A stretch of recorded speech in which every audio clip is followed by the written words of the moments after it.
Então, boa noite a todos, sejam bem-vindos.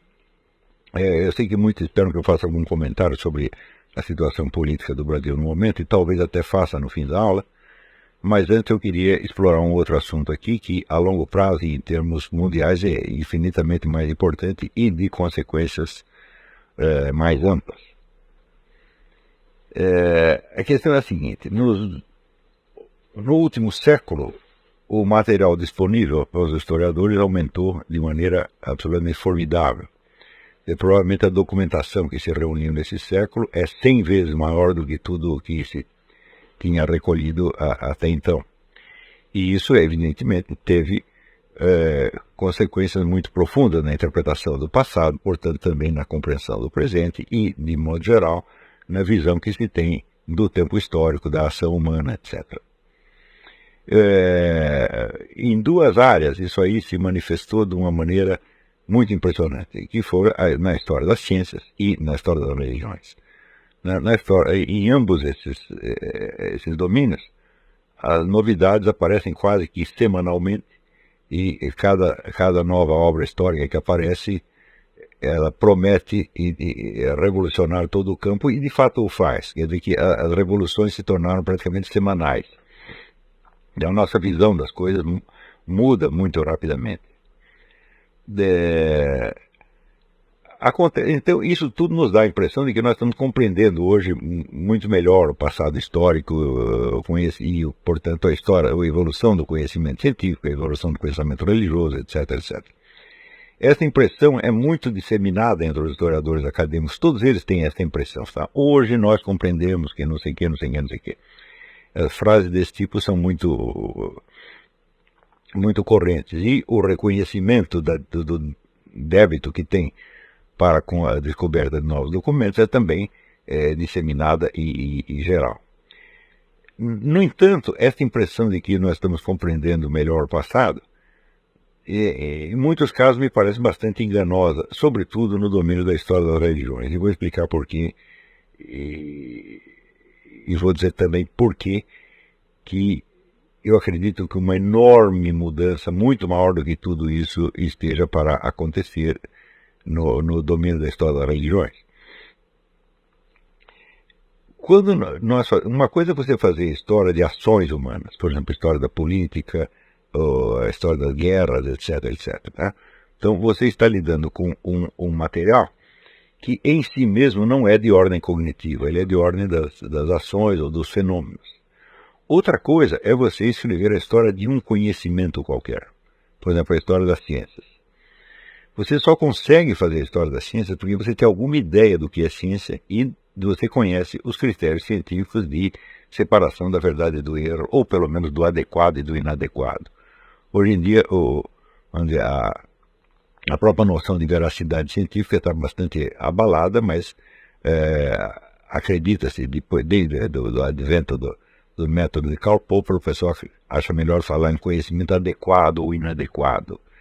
Mas, de qualquer modo, existe uma gradação que assinala, vamos dizer, uma aproximação maior ou menor entre o conhecimento e o seu objeto. Do mesmo modo, na história das artes, você pode fazer história das artes porque você tem alguma ideia do que é arte e você consegue separá-la da pseudo-arte, da imitação, da coisa vulgar, do kitsch, etc, etc. Senão seria impossível, né? Se você não tivesse essa delimitação do campo, vamos dizer, pela qualidade do objeto produzido, seja o objeto científico, seja o objeto artístico, a história se tornaria impossível porque o seu material não teria limites. Tudo praticamente entraria na história da arte. A fabricação de pregos, a fabricação de sapatos, a fabricação de chiclete, tudo isso seria história da arte e você não teria limite. Então, o simples fato de você falar arte, você entende que existe uma delimitação e que essa delimitação tem algo a ver com a relação entre o conhecimento produzido e o seu objeto. Né? Por exemplo, se você pega na história das ciências, você pode acompanhar a evolução das pesquisas numa certa área, né, e as sucessivas tentativas e erros. Né? Você sabe que houve teorias no passado que fizeram um sucesso enorme, que depois caíram, foram substituídas por teorias mais funcionais, mais adequadas, mais próximas do seu da estrutura objetiva do seu objeto, do seu assunto. Mas, se não fosse isso, a história das ciências também seria impossível. Quer dizer, se a história das ciências tivesse que abranger tudo o que se pensou sobre os fenômenos estudados pela ciência, não teria limite, tá certo? E o objeto praticamente se dissolveria, né? Quer dizer, então, isso quer dizer que todas as crendices, todas as ideias populares, todas as mitologias, tudo isso entraria na história da ciência de maneira indiscriminada, e nós sabemos que não é assim. Para você admitir uma teoria como científica, ela precisa atender a certos requisitos, né? A racionalidade, objetividade, etc, etc. E isso é o que delimita o campo e permite que você fale de uma história da ciência. Isso quer dizer que há uma diferença muito profunda entre a história de qualquer coisa e a história de um conhecimento. A história de um conhecimento é um conhecimento em dois andares.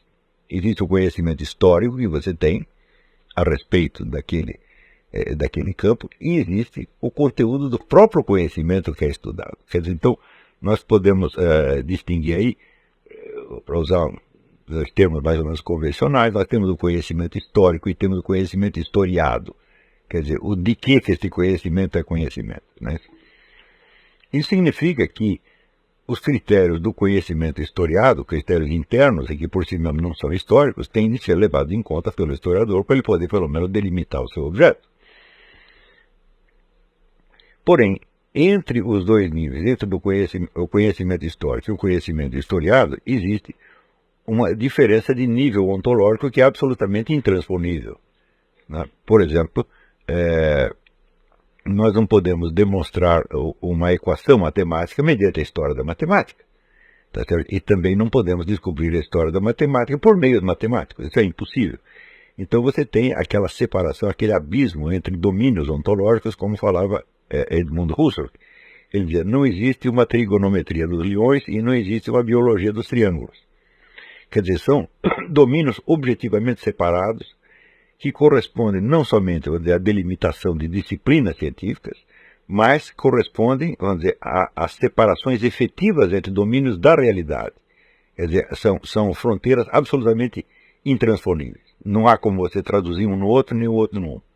Tá certo? Portanto, a história de uma ciência, ela abrange o conteúdo desta própria ciência, visto desde um ponto de vista do seu desenvolvimento temporal, ponto de vista que não faz parte da própria ciência. Ou seja, você para aprender matemática, você não precisa conhecer a história da matemática, você vai estudar a matemática no seu estado atual. E é isso que se chama de matemática. Às vezes o que se chamou em outras épocas pode se chamar de pseudo-matemática, ou pseudo-física, ou pseudo-química, etc, etc. Por exemplo, quando você estuda, vamos dizer, a história da química, a alquimia é considerada uma etapa do desenvolvimento da história da química, se bem que existe também uma história da alquimia independente da história da química. Considera a alquimia como um setor específico de conhecimento que é diferente da química. Mas alguma conversão entre as duas coisas sempre houve. Então você encontrará inúmeras obras históricas nas quais a alquimia é considerada uma espécie de pré-química, uma química bárbara, né?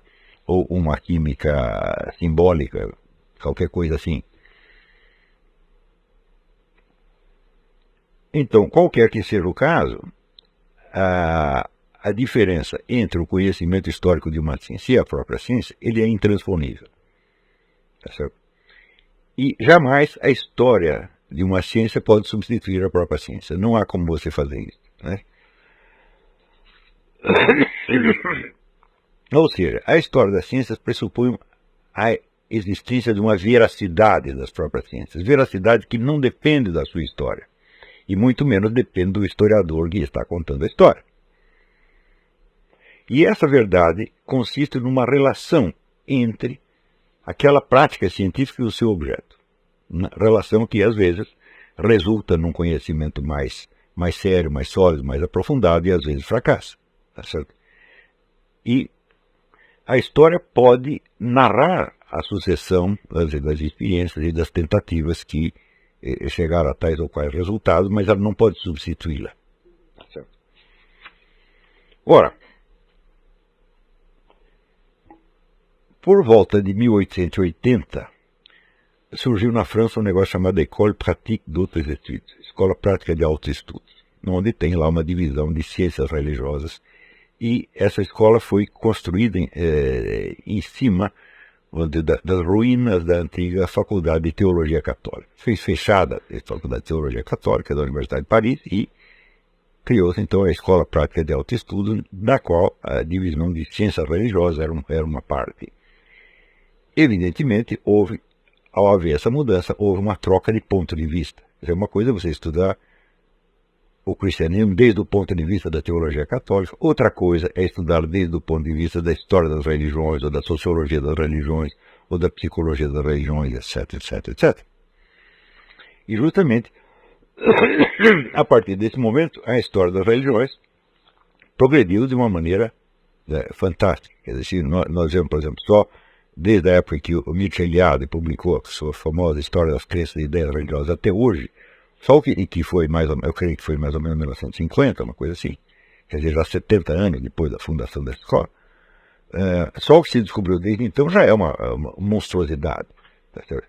Não só o volume de documentos aumentou, mas o número de publicações a respeito também aumentou. Se você pegar a bibliografia de História das Religiões, até a época do Mircea Eliade, e hoje essa bibliografia multiplicou por 1.000, ou 2.000, ou 10.000, sei lá. Você também surgiram inúmeras publicações de revistas especializadas. Tá certo? Então, por exemplo, essa aqui é uma revista, ela tem uns 20 anos de idade, política hermética, né, que vai estudar, então, o hermetismo, esoterismo, etc., do ponto de vista das suas implicações políticas. Ou seja, esse é só um domínio especializado dentro de um campo enorme. E esse departamento dessa escola prática, o departamento de ciência religiosa da Escola Prática de Altos Estudos tem uma produção imensa. De vez em quando eles publicam uma antologia de estudos que se destacaram mais, que são mais importantes, como por exemplo esse aqui, Jean-Pierre Brass, Estudo de História do Esoterismo. Né? O grande historiador desse assunto é o Antoine Sèvres, S-A-I-V-R-E, considerado um dos pioneiros, assim como Jean-Pierre Laurent, que escreveu belos estudos sobre René Guénon. Ora, então você tem aí também dois níveis de conhecimento, porque o esoterismo, no seu conjunto, ele não é só um fenômeno sociocultural, ele é um conhecimento, ou pelo menos ele pretende ser. Onde quer que você busque livros esotéricos, tidos como tais, como os livros do René Guénon, ou se você pegar livros da tradição mística, sufi, árabe, ou da tradição hindu, se você pega os Upanishads, se você pega os escritos de Muhyiddin Ibn Arabi, os escritos de Shihabuddin Suravardi, todos os grandes místicos do Islã ou do cristianismo, você verá que eles estão escrevendo a respeito de alguma coisa. O que eles escrevem tem um objeto. Esse objeto pode ser, digamos, as estruturas do mundo espiritual, as faixas da realidade angélica, as etapas de transformação que uma alma passa no curso das suas sucessivas iniciações, a conquista de estados superiores de consciência, etc, etc. E alguma penetração no universo que se chama o mundo espiritual. Portanto, o esoterismo é ou pretende ser um conhecimento. Do mesmo modo, você pegar as religiões, a teologia católica, muito bem, a teologia católica tem em primeira instância um objeto que é a própria revelação, ou os textos revelados, mas termina aí a teologia católica? Não, porque os escritos revelados, o texto revelado, ele também tem um objeto. Esse objeto é o quê? É a vida divina, a vida da alma, post-mortem, etc, etc. Então aí também você está falando das estruturas do mundo espiritual, das possibilidades superiores do ser humano, da vida após a morte, etc, etc. Ou seja, não apenas você tem um objeto, mas esse objeto é de uma amplitude imensa e inesgotável. Tá certo? Assim como se você pegar, vamos dizer, nas ciências e artes menores que surgiram dentro das tradições esotéricas religiosas, como alquimia, geomancia, etc, etc, ou toda a ciência do simbolismo, que é uma coisa imensa, tudo isso tem um objeto. Né? Então, uma coisa, por exemplo, é você estudar o simbolismo como um fenômeno cultural. Então, em certa época, determinada cultura acreditava que tal ou qual animal, ou planta, ou pedra simbolizava isto ou aquilo, tá certo? Outra coisa é o simbolismo como tradução de propriedades espirituais que estariam inerentes na própria natureza, né? Um estudo desse tipo é aquele que eu fiz sobre o negócio da tripla intuição, por exemplo, né? Onde eu digo que a luz como símbolo da inteligência não pode ser somente um produto cultural, porque existe uma relação intrínseca entre as duas coisas. E para comprovar isso é a coisa mais fácil do mundo, porque quando não havia luz elétrica ou nenhuma forma de luz artificial, então a diferença entre o dia e a noite é a diferença entre enxergar e não enxergar. Tá certo? Então, isso quer dizer que a presença da luz, tá certo, ela é coexistente com a capacidade de enxergar. Ela não é uma coisa separada. Tá certo? Se não tem luz, você realmente não enxerga. Tá certo? Então, a possibilidade de você ter uma intuição sensível depende de um elemento externo natural, de modo que você ter consciência do que está se passando ou não ter consciência depende inteiramente da luz. E daí pode ter surgido, claro, outros símbolos, por exemplo, de uma luz interior, uma luz do pensamento, etc, etc. Mas em primeira instância você está falando da luz propriamente dita. Portanto, a luz, neste caso, ela não é uma alegoria da inteligência, da consciência. Ela é, de certo modo, a própria condição de possibilidade da consciência. Não é isso? Então, onde você, muito mais tarde, né, na evolução da história do pensamento, começou-se a analisar a questão do conhecimento como uma relação entre o sujeito e o objeto. Tá certo? Mas acontece que essa relação entre sujeito e objeto se dá dentro de um meio luminoso, sem o qual não tem objeto nenhum, só tem um sujeito perdido na escuridão. Tá certo? Então, nós temos aí 3 séculos de uma tradição moderna, onde se tenta elucidar onde é o conhecimento mediante a relação entre um sujeito e um objeto, sem perguntar onde essa relação está se dando. Tá certo? Quer dizer, existe uma condição externa que envolve os dois e que possibilita esta relação. E esta condição, por sua vez, ela tem uma relação de proximidade, de quase identidade com a própria consciência, como no caso da luz. Tá certo? Então, só no campo do simbolismo você se abre problemas tremendos daquilo que nós poderíamos chamar de simbolismo natural, né? Então, no caso, o simbolismo da luz, ele vem evidentemente junto com o simbolismo do sol, porque você tem uma fonte de luz. Então você tem o símbolo da fonte de luz como a condição que possibilita você ter consciência de alguma coisa. E assim por diante. Do mesmo modo que você vê o simbolismo lunar, ele não pode ter aparecido todo de uma vez como o simbolismo solar, porque a Lua se apresenta com aparências diferentes. Né? Você ora vê um disco cheio, ora uma meia-lua, ora apenas uma pequena faixa e ora você não vê nada. Então, o simples fato de você perceber por trás de todas essas aparências que noite após noite vão aparecendo de maneira diferente, faz de você identificar uma unidade por trás disso e dizer, tudo isso é lua. Isso já requer algum trabalho, requer algum transcurso de tempo. Portanto, a associação tradicional da lua com o tempo, com a experiência do tempo, também podemos considerar um simbolismo natural, quer dizer, não foi uma interpretação que uma cultura fez arbitrariamente, quer dizer, a própria presença do fenômeno natural impunha de algum modo o seu significado, porque essa era a relação real que havia entre aquele objeto e os seres humanos. Então, todo esse campo do simbolismo natural ainda está para ser explorado. E ele mostra que, como todas as religiões e todos os esoterismos do mundo fazem amplo apelo ao simbolismo, e às vezes se expressam totalmente numa linguagem simbólica, então é claro que nós não podemos avaliar esse conhecimento senão mediante o estudo e elucidação do problema do simbolismo natural. distinguindo claramente o que são simbolismos naturais, o que são simbolismos culturais e qual a relação entre uma coisa e outra. Enfim, tudo isso ainda está para ser feito. Existem esboços parciais aqui e ali, mas nós não temos essa ciência. Não. O René Guénon assegurava que o simbolismo é uma ciência exata. Tá certo? E as aplicações que ele faz do simbolismo frequentemente reforçam esta posição.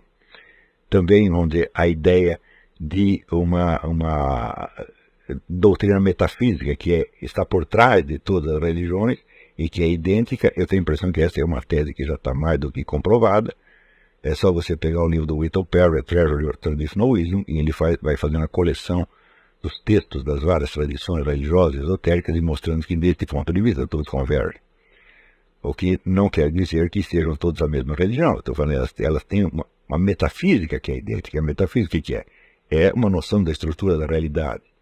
Aliás, eu acho até que se essas tradições não convergissem na visão que tem da estrutura do real, elas nem poderiam existir. Elas seriam apenas teorias que surgiram num determinado momento, e teorias inteiramente subjetivas, e não teriam esse poder de estruturar civilizações inteiras, como de fato tiveram. Né? Muito bem. Mas tudo isso nos mostra que tanto o esoterismo quanto as religiões, elas são algum conhecimento. Esse conhecimento tem algum objeto. Tá certo? Porém, existe algum critério científico de distinguir entre esses vários esoterismos, entre essas várias religiões, qual se aproxima da veracidade do seu objeto e qual foge dele? Não tem esse critério. Né?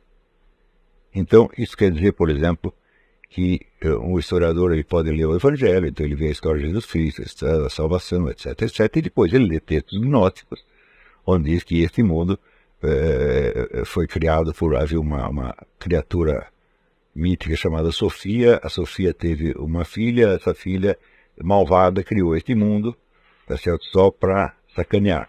E este mundo então tem que ser destruído para que todos nós possamos passar para uma outra esfera puramente espiritual. Ele lê essas duas coisas, ele diz, bom, qual dessas duas é verdade? Eu não sei.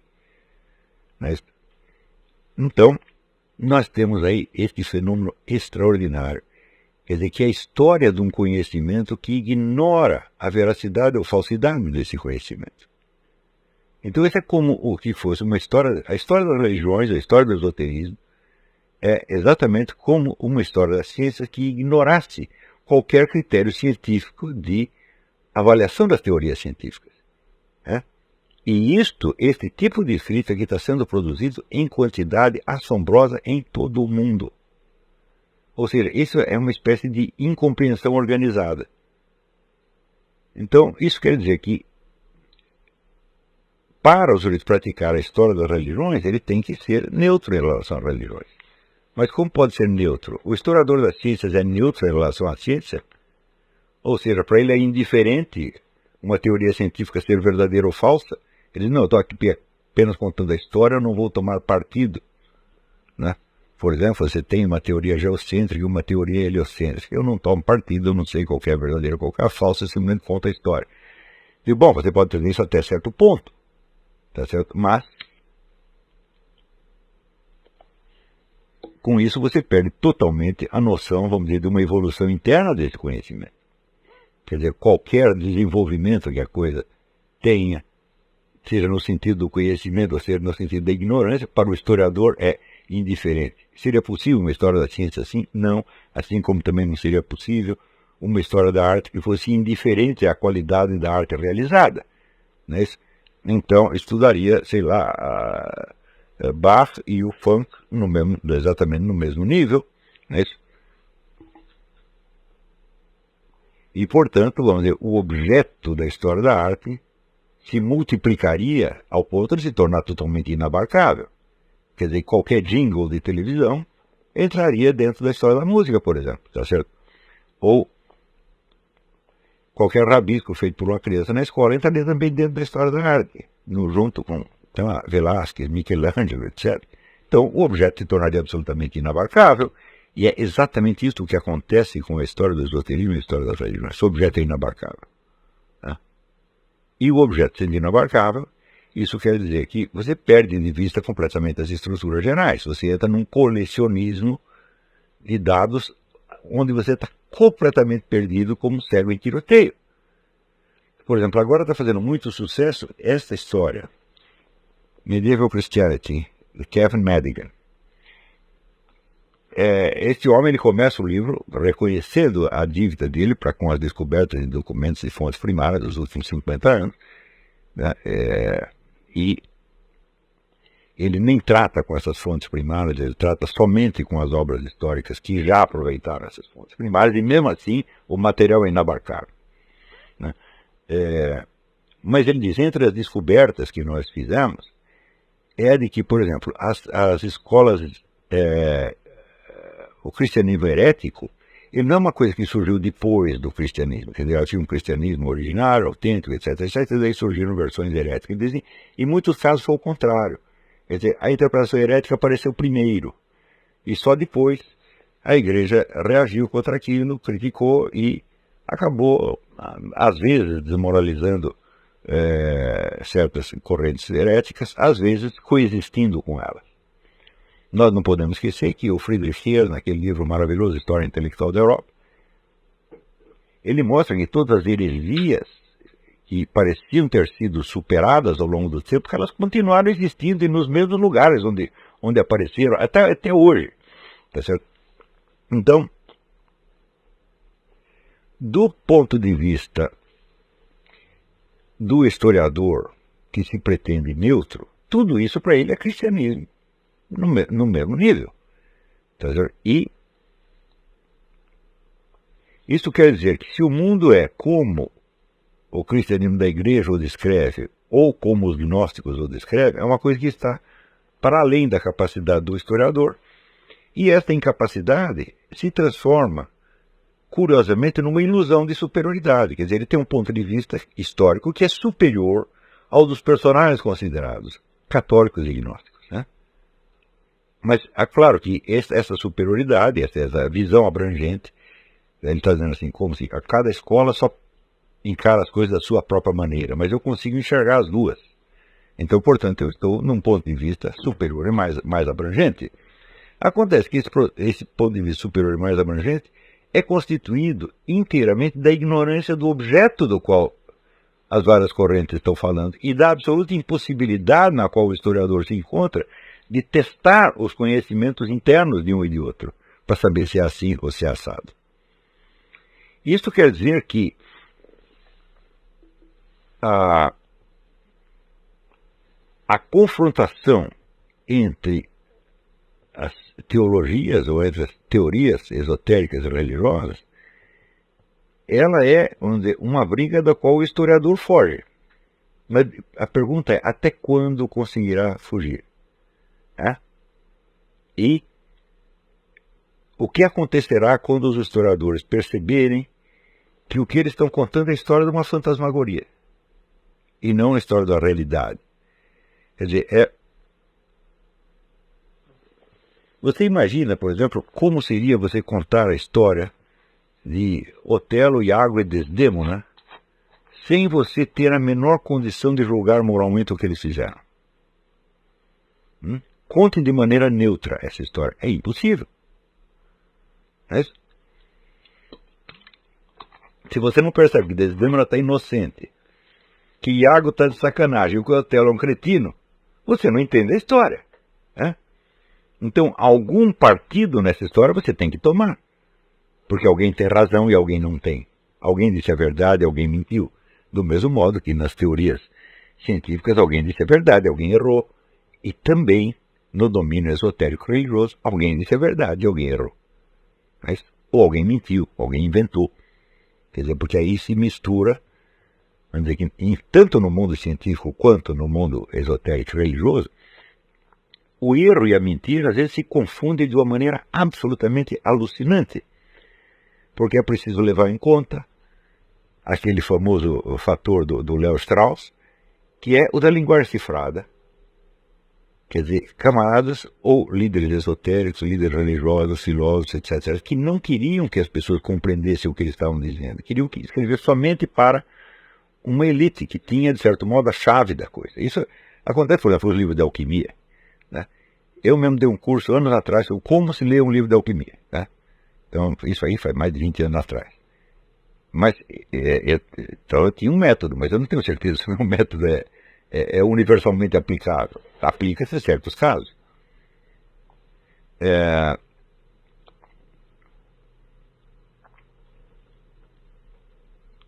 Então, se você pegar toda a história do gnosticismo, todo ele, nas suas inúmeras variantes, as variantes são em número tal que muitos autores duvidam que exista um fenômeno unitário que se possa chamar de gnosticismo. Existem muitos fenômenos diferentes.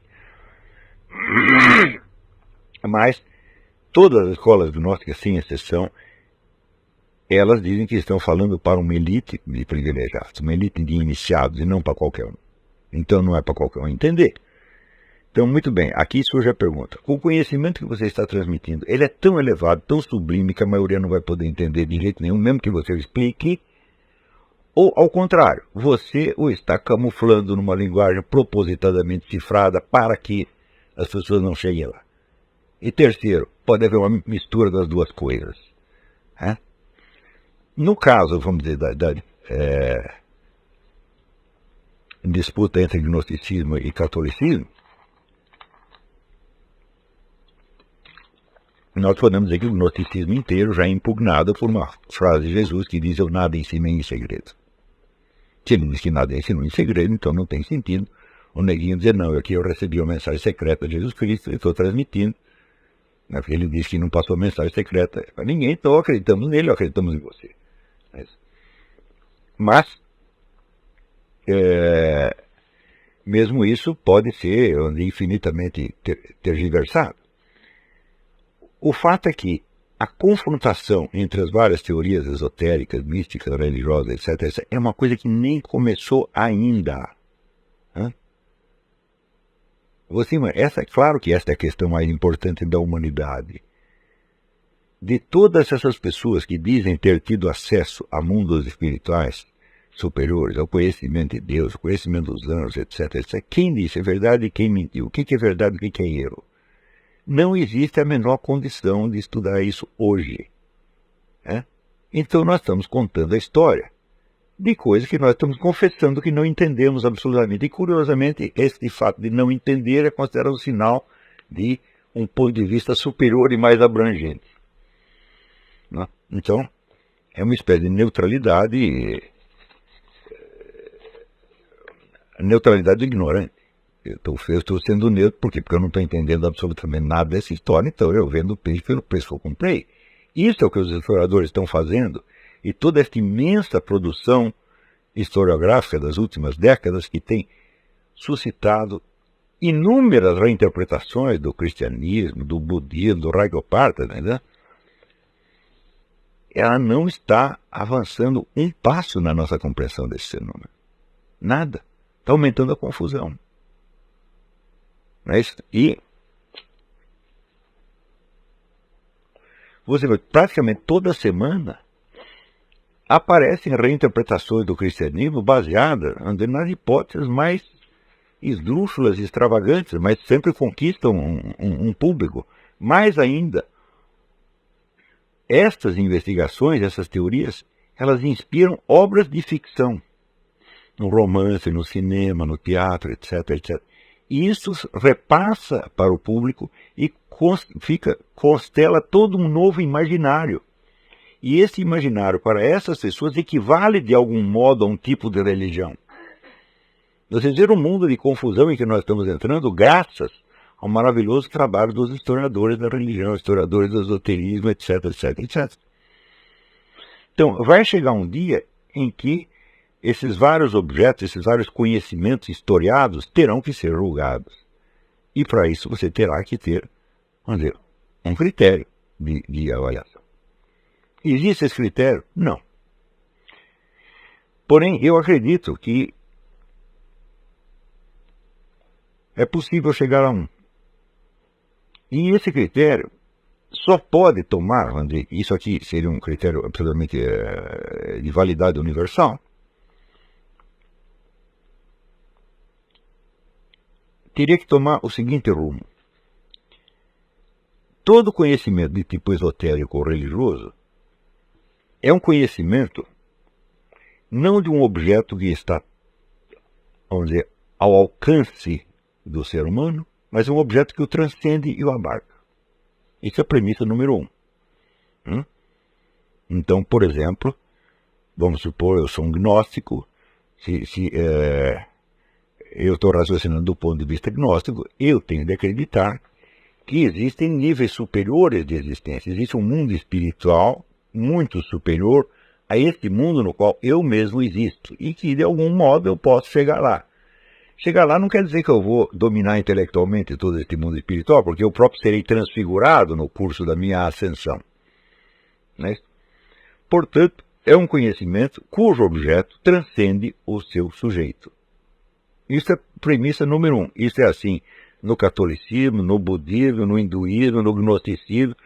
Não tem nenhum que acredite que o objeto do seu conhecimento é um objeto como as pedras dos animais que podem ser abarcados e cercados, por assim dizer, e possuídos pela nossa inteligência. Nenhum diz isso. Todos dizem que é um conhecimento de algo que nos transcende. Muito bem. Se o objeto do conhecimento esotérico, religioso, místico, etc., é algo que nos transcende, então significa que é o seguinte, que o conhecimento está nele e não em nós. Nós não estamos adquirindo esse conhecimento como quem se aposta de um objeto, mas como quem recebe um conhecimento desde cima e é transfigurado e ampliado no curso desse conhecimento. Então, você vê, em toda a descrição de uma caminhada iniciática, ou de um processo de santificação, etc., o sujeito do conhecimento é transfigurado, tá certo? E ele é, por assim dizer, ele é aberto, ele é invadido por um conhecimento que vem de cima, para o qual ou ele se abre voluntariamente, ou ele é aberto à força, como acontece com São Paulo apóstolo. Ele não está procurando conhecimento nenhum, de repente cai do cavalo e, pumba, recebe uma revelação. Então, essa superioridade do objeto em relação ao sujeito é a premissa número 1 de todo e qualquer conhecimento, seja místico, seja esotérico, seja religioso, se der o nome que quiser. Portanto, o detentor do conhecimento não é o sujeito, mas é o objeto. Então, isso está implícito, por exemplo, na própria definição, digamos, de filosofia. Temos uma apostila sobre isso aí. Então, o que é o filósofo? É o sujeito que ama a sabedoria. Bom, se ele ama a sabedoria, porque ele acredita que a sabedoria existe, e que a sabedoria é melhor do que ele. E que, portanto, ele se beneficiará ao adquirir a sabedoria e não vai beneficiar a sabedoria. Tá certo? Então, esse em primeiro lugar. Em segundo lugar, ele tem de acreditar que essa sabedoria ela é acessível. Mas se ela é acessível e ela é ao mesmo tempo superior ao sujeito que está tendo acesso a ela, então é evidente que é ela que está dando algo ao sujeito e não o contrário. Então, significa que não apenas o homem busca a sabedoria, mas a sabedoria de algum modo busca o homem e se oferece a ele. Isso é uma premissa da existência da própria filosofia. E esta premissa se aplica também a todo o conhecimento religioso, esotérico, etc. Ora, se então o objeto de todo esse conhecimento é superior ao ser humano e o abarca, e o transcende, e o forma, por assim, forma e transforma, tá certo? Então é evidente que o critério da validade desse conhecimento não pode estar no sujeito e tem que estar no próprio objeto. Que, para simplificar a guerra, nós chamamos esse objeto de Deus, tá certo? Mas não é só Deus, é Deus, os anjos, as esferas angélicas, etc., o outro mundo, é tudo isso. Nós vamos chamar tudo de Deus. Então, é evidente que nenhum homem pode, por si mesmo, adquirir esse conhecimento, a não ser que ele se divinize. Que ele tem que ser transformado no curso da sua caminhada esotérica, por assim dizer. E para isso existem 1 milhão técnicas diferentes. Você tem técnica de concentração, você tem recitações infindáveis, jejuns, mortificações, meditações, etc, etc. Tudo isto vai transformar o sujeito no curso da sua caminhada, mas vai transformá-lo para abri-lo para uma coisa que é superior a ele. Não é isso? Às vezes, a ênfase é colocada na doação divina e às vezes no esforço humano. Não é isso? Então, o próprio Evangelho diz: o reino dos céus pertence aos violentos, isso é, aqueles que o invadem. Regnum celorum violência patet, né? O reino dos céus, ele sofre violência. Quer dizer, ele é invadido, por assim dizer. Mas ele é invadido por alguém que não o abarca e não o domina, mas que, ao contrário, é envolvido por ele. Né? Então, de certo modo, essa violência não parte de nós, é o próprio céu que puxa. Né? É o amor que move o sol e as estrelas, que falava o Dante. Então, isto quer dizer que o critério de validade desse conhecimento, assim como o objeto do conhecimento não é humano, mas é supra-humano, o critério de validade também tem de ser supra-humano. Né? Isso quer dizer que o único conhecimento válido de Deus é aquele que o próprio Deus impõe e legitima.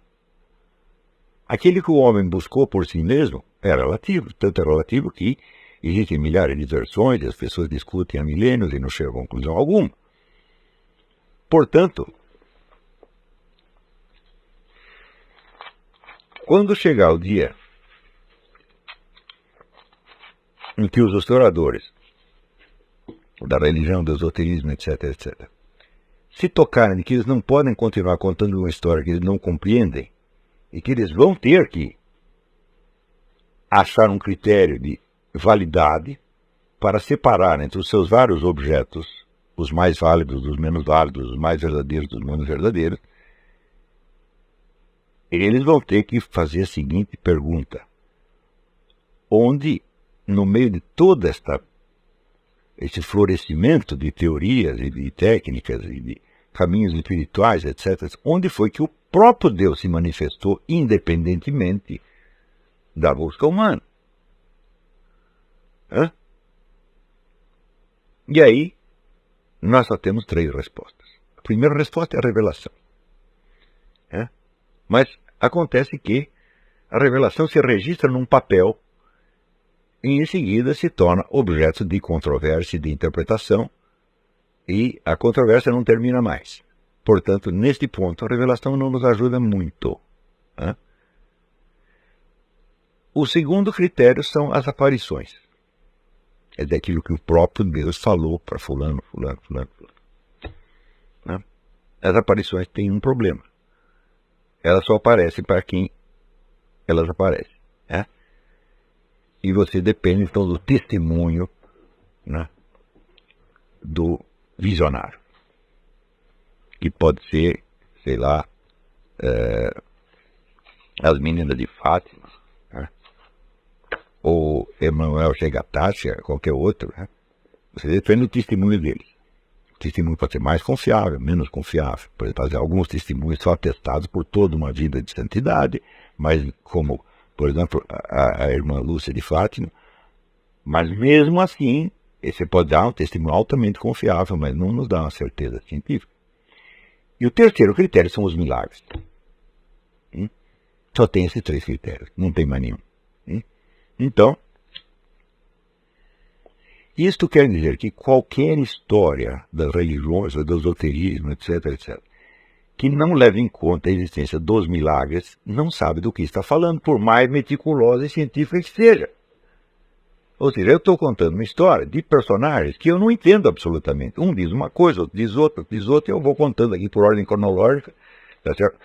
Mas eu estou aqui na condição de um espectador que assistisse Otelo, né, sem ter critérios morais de julgar a conduta dos 3 personagens principais. E se você não tem os critérios morais, como é que você vai entender Hamlet, que é um sujeito ambíguo, que ele tem os 2 lados? Né? Aí que você vai entender menos ainda. Tá certo? Quer dizer, no caso, o drama do Otelo está dividido em, né, três atitudes: o ciúme, a intriga e a inocência. Mas no caso de Hamlet está tudo isso dentro de uma cabeça só. Aí é que você vai entender menos ainda. Então, mais dia menos dia, a história das religiões, do esoterismo, da mística, vai ter que chegar nesse ponto. Né? E vai ter que integrar em si a história dos milagres. Né? Acontece que nós todos vivemos em dois mundos simultaneamente. Um é o mundo do fato concreto. No mundo do fato concreto, existe, por exemplo, aquela menina sem pupilas que enxerga, né? Existem os cadáveres dos santos que estão aí com 1000 anos e não se decompõem de jeito nenhum, né? Existe uma série de fatos, vamos dizer, que a própria ciência, cujo acontecimento a própria ciência comprova, mas sem dizer que são milagres. Olha, aconteceu isso assim, assim, assim, assim, o que é? Não sabemos. Esperamos que haja alguma explicação não miraculosa mais tarde. Tá certo? Mas o fato é que não há.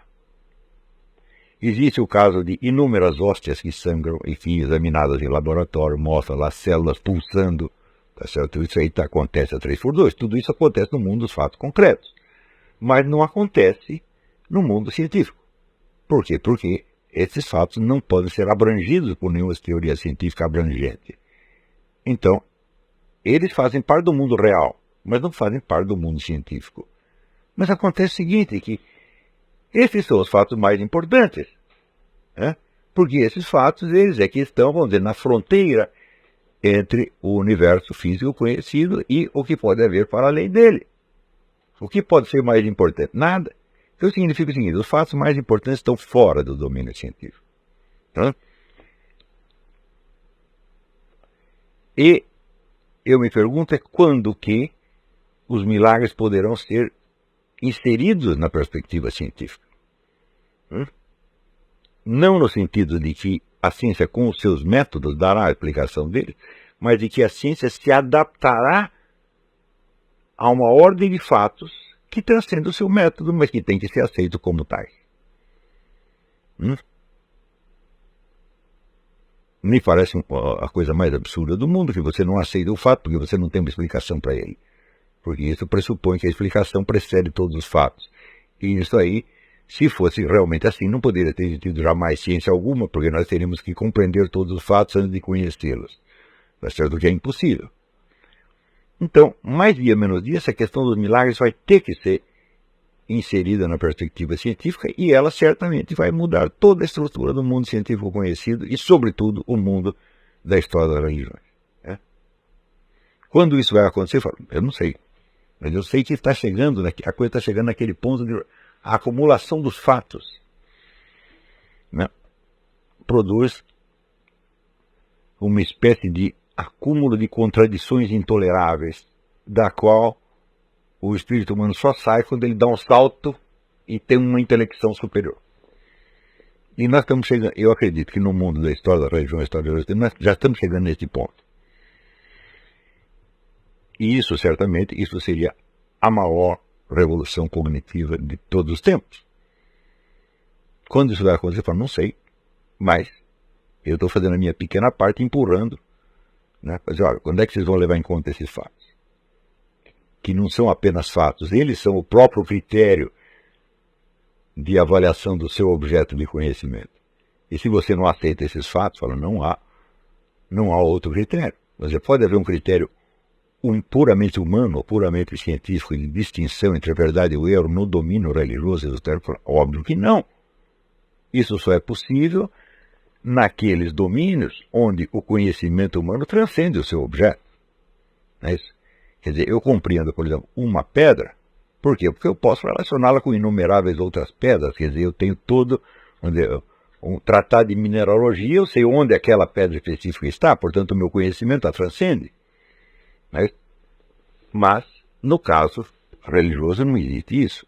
O objeto transcende o sujeito e o conhecimento está no objeto e é infundido, por assim dizer, no sujeito na medida em que o transforma, o transfigura. Tá certo? Então, isso é para vocês verem como a evolução do nosso conhecimento nesse ponto ainda está num estágio tremendamente tosco. E é evidente que se você participa no mundo universitário, você tem que estar deslumbrado com todo o progresso do conhecimento historiográfico, etc, etc. Mas esse deslumbramento vai chegando aos poucos num ponto de ruptura, onde eles vão ter que reconhecer, não estamos entendendo o objeto do qual estamos falando. Mas, bom, então é isso, vamos fazer uma pausa, daqui a pouco eu respondo a pergunta.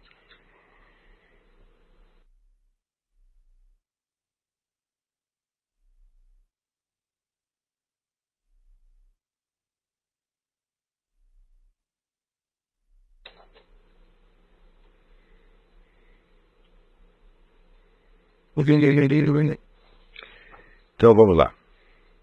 Bom, aqui nós temos apenas 15 páginas de perguntas, mas eu não vou responder nenhuma página e meia, porque você precisa dormir cedo para ainda passear até amanhã, né? Então não vamos gastar muito tempo hoje, algumas perguntas podem deixar para depois. Aliás, o Lucas Lacerda diz aqui o seguinte: a aula de hoje tratou do tema de uma pergunta enviada por mim algum tempo atrás, mas que não foi lida pelo senhor em aula. Eu havia perguntado como o historiador deve levar em consideração as informações das fontes não humanas que dão inteligibilidade a fatos históricos. Cito como exemplo as mensagens de Nossa Senhora em Fátima e as informações obtidas de demônios em exorcismo pelo padre Gabriel Amorth, relatadas no livro Confissões do Inferno ao Mundo Contemporâneo.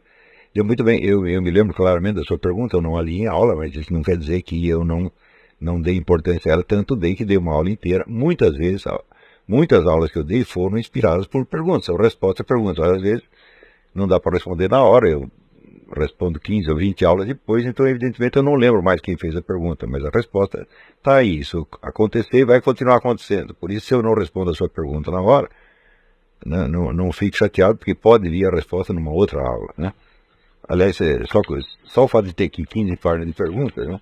Tem aquele ditado russo que diz: só um perfeito idiota se propõe responder todas as perguntas. Eu não proponho responder todas, mas algumas. Mas muitas delas são respondidas depois.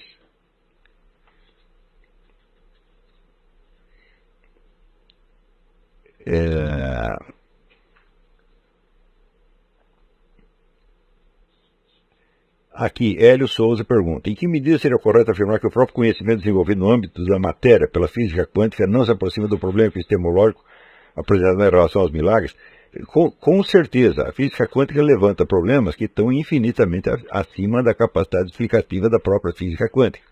Quer dizer, por exemplo, o Rayleigh, que é um homem da Royal Society, um físico de primeira ordem, ele diz: olha, eu confesso que eu não entendo nada da física contemporânea. Eu conheço, mas eu não entendo. E, na verdade, ninguém entende.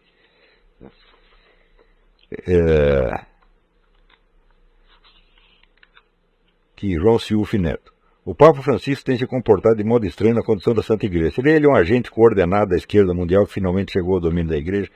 Ora, eu não vejo a menor condição de especular isso aí. Essas coisas a gente fica sabendo 30 anos depois, tá entendendo? Então, se é ou não é, eu acho que, em princípio, parece que não. Em princípio, parece que é apenas um homem de inteligência meio curta e um pouco deslumbrado, tá certo? E fácil de ser manipulado, né? Me parece que é isso, mas eu não tenho certeza e ninguém terá por enquanto. Eu acho inútil especular. Lembra sempre disso: o futuro do mundo não depende de você saber isso ou aquilo. Portanto, não há pressa.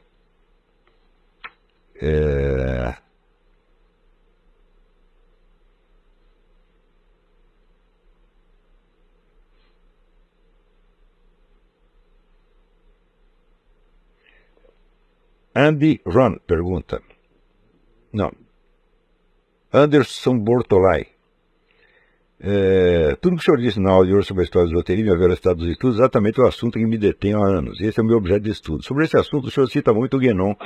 Mas como levá-lo a sério se o tal escreveu um livro rebaixando o espiritismo a meras fraudes parapsicológicas, de modo que em boa parte foi o espiritismo que se propõe, ao passo que o espiritismo que se propõe a estudar os fenômenos espirituais de maneira científica, com um objeto bem definido, e justamente esse conhecimento esse conhecimento do espiritismo, o senhor nada diz. Eu conheço muito pouco do espiritismo, mas do que eu vi até hoje é o seguinte: os fenômenos espíritas existem, eu mesmo os constatei várias vezes. Agora, a explicação desses fenômenos pela reencarnação, eu acredito que é absolutamente impossível provar. O que você quer dizer quando diz que uma pessoa que está viva hoje é a mesma que esteve viva em tal ou qual época. No que consiste essa identidade, precisamente? Eu acredito que alguns casos de renascimento, o espírito renasce, Deus humano de volta, pode acontecer. Agora, a reencarnação, como regra geral, é realmente impossível, e creio que a demonstração que o Guénon deu disso é bastante conclusiva. O que não quer dizer que os fenômenos sejam errados, que tudo que se passa no centro espírita seja charlatanismo, só que eu não acredito de maneira alguma. Eu mesmo constatei vários desses fenômenos, inclusive fenômenos desses de operação espiritual. Eu vi isso acontecer, vi pessoas serem curadas assim. Então você tem uma série de fenômenos que acontecem. Agora, em primeiro lugar, os fenômenos de reencarnação, mesmo que acontecessem, e eu acredito que até acontecem, eles não podem ter por si o poder explicativo que o Espiritismo lhes atribui. Um fenômeno nunca é explicação de outro fenômeno. Isso é simplesmente uma coisa que acontece, faz parte da ordem dos fatos. Agora, você criar toda uma interpretação do universo baseada na reencarnacionismo, isso é absolutamente impossível. Isso é metafisicamente furado, mas talvez precise estudar um pouco mais de metafísica. Agora, uma coisa é você estudar esse fenômeno cientificamente, como você disse, e acho que isso deve se fazer, sem dúvida, né? Mas, até hoje, todas as explicações espíritas que eu vi, se bem que eu conheço pouco, me parecem bastante furadas ou exageradas.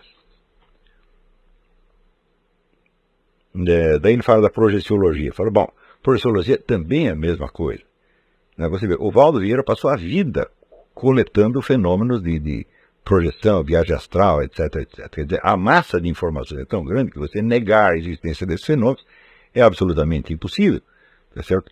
Só que o que nos está faltando, eu acabei de dizer isso, o que nos está faltando não é o conhecimento de fenômenos, é uma outra chave explicativa, meu Deus do céu. Né? Então, aqui você vê o mesmo problema que eu falei com relação aos historiadores, tem em todo o pessoal que está teorizando essas coisas. Quer dizer, não é possível nenhuma teoria a respeito de mundos espirituais que não seja imposta, de certo modo, pelo próprio Deus. Isso é impossível, materialmente impossível. Porque nós temos só especulações. O espiritismo inteiro é também uma especulação com relação a isso. Por exemplo, o que caracteriza esses conhecimentos é que o portador do conhecimento não é o sujeito, é o objeto, meu Deus do céu. É o Logos divino que é o portador do conhecimento. Portanto, ou ele se manifesta e diz a que veio, ou nós não vamos conhecê-lo nunca, nós vamos só especular. E ele só tem 3 maneiras de se manifestar: a revelação, as aparições e os milagres. Agora, não é possível você... a reencarnação nos ajuda nisso aí? É claro que não. Porque se você está dizendo que a reencarnação, se o Espiritismo diz que a reencarnação é um fenômeno normal que acontece a 3x2, ele não é um fenômeno miraculoso, ele é um fenômeno natural de algum modo. Eu não sei se é ou não é, acredito que não seja, mas não tenho opinião a defender sobre isso. Mas milagre não é, ele não é uma intervenção direta de Deus na ordem das coisas. Agora, quando uma menina sem pupilas enxerga, é uma intervenção direta. Quando uma hóstia sangra e se comprova que sangrou e que são células vivas, isso é uma interferência direta de Deus. Então, estes fenômenos nos dizem algo, eles trazem em si um conhecimento. Então, eles são, de certo modo, eles são uma explicação da realidade. Não é que nós vamos explicá-la, a explicação está neles. Tá certo? Então, a partir desses fenômenos, nós temos uma ideia objetiva, vamos dizer, do mundo espiritual. Agora, os fenômenos miraculosos são de uma ordem específica. Eu expliquei isso na conferência, o que é um milagre. O que é a diferença entre um fenômeno comum e um fenômeno miraculoso? O pessoal diz que o fenômeno miraculoso é aquilo que aconteceu por interferência divina. Eu digo, mas tudo acontece por interferência divina, portanto isso aí não resolve absolutamente nada. A característica do fenômeno miraculoso é que ele tem em si mesmo o seu significado de modo translúcido. O fenômeno miraculoso fala. Ele não é uma coisa que acontece e cujo sentido nós temos que descobrir. Não, ele vem junto com o seu sentido. Tá certo? E isso significa que vamos dizer, isso confirma aquele Santo Tomás de Aquino que dizia que nós falamos por palavras, Deus fala por palavras e coisas, e fatos. Tá certo? Então, essa é uma linguagem divina que não precisa ser decifrada, porque ela está explicando, ela está dizendo a que veio. Tá certo? E essa é a característica fundamental do fenômeno miraculoso. A reencarnação é um fenômeno desse tipo? É óbvio que não. Ela não traz em si a sua própria explicação. Ao contrário, ela requer explicação, e o próprio Allan Kardec gastou um bocado de tinta para tentar explicá-lo, né? E eu já ouvi muitos espíritas falar, eles estão buscando explicação para o fenômeno. Então, se não é um fenômeno autoexplicativo, então não é um fenômeno da ordem que eu estou falando. Então, aumentar o nosso conhecimento de fenômeno nesse sentido não vai adiantar grande coisa, porque vai apenas aumentar o tamanho do problema. Tá? Eu não sei se o que eu expliquei está claro aqui, mas se você acha que deve continuar estudando essas coisas de maneira científica, claro que deve. Faz muito bem, vai em frente.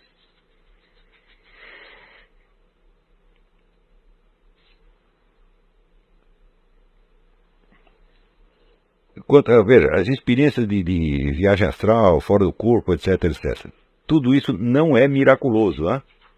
Esses fenômenos existem e eles servem apenas para comprovar que a consciência humana não depende inteiramente do corpo e do cérebro. Isso é uma grande descoberta, porém, isso não é miraculoso. Isso é um fenômeno da ordem natural.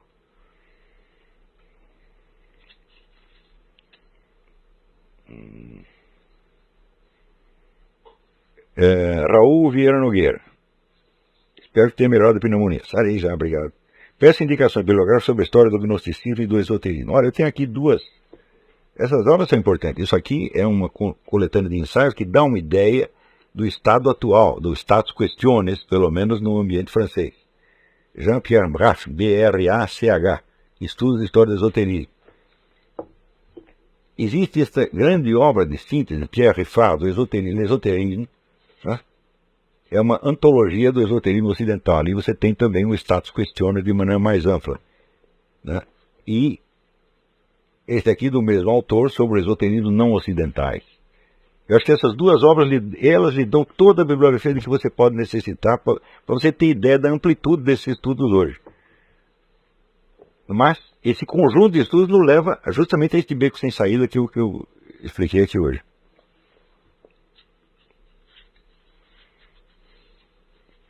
Lembro que o senhor disse em uma aula que há uma apostila sobre o conceito de alquimia. Queria saber se é possível disponibilizar o seminário. Sim, então logo eu a encontro nos meus papéis. O que? Olha, isso é um negócio arqueológico. Né? Bom, eu acho que eu vou parar hoje as perguntas, porque vocês têm que dormir cedo, se preparar, amanhã tá fortinho e animado. Tá bom? E prosseguirei com essas perguntas. Na semana que vem, por favor, mandem menos perguntas que eu vou voltar a essas aqui. Ah, é. Pode ser que não haja aula na próxima semana, porque tem o conclave em Washington, dia 21. E eu avisarei durante a semana, tá bom? Muito obrigado, até a semana que vem.